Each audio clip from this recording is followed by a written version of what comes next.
உலகமே ஒரு நாடக மேடை, அதில் நாமெல்லாம் நடிகர்கள். அதுக்கு சிறந்த எடுத்துக்காட்டு யாருன்னா கணவன் மனைவி தான். கணவன்மார்களை எப்படியும் திருப்தியே படுத்த முடியாது.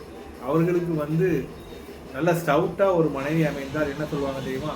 நமக்குன்னே வாட்சிக்கு போகிற ஒரு சிண்டாக்ஸ் டேங்க் அப்படிம்பாங்க.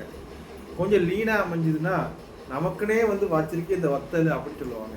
ஆனால் மனைவியை ஏமாற்றி எவன் வாழ்கிறானோ அவனே சிறந்த ஒரு கணவனாக ஆக முடியும். உதாரணத்துக்கு நானும் பாப்பாவும் டிவி பார்த்துட்டு இருந்தோம். அப்போ டிவியில் தமனா பாத்தியா வந்தாங்க. அப்போ நான் பாப்பாட்ட ஒன்று தான் சொன்னேன். என்னது தெரியுமா? தமனா போட்டிருக்க ட்ரெஸ்ஸு நீ போட்டிருந்தா எவ்வளோ சூப்பராக இருக்கும் தெரியுமா பாப்பா அப்படி சொன்னேன். அவ்வளோதான். இப்படி தான் நம்ம கொண்டு போகணும் தவிர நான் சொல்கிறது போயின்னு எனக்கும் தெரியும் அவங்களுக்கும் தெரியும். அதான் அந்த நாடக மேடை நடிகர்கள்.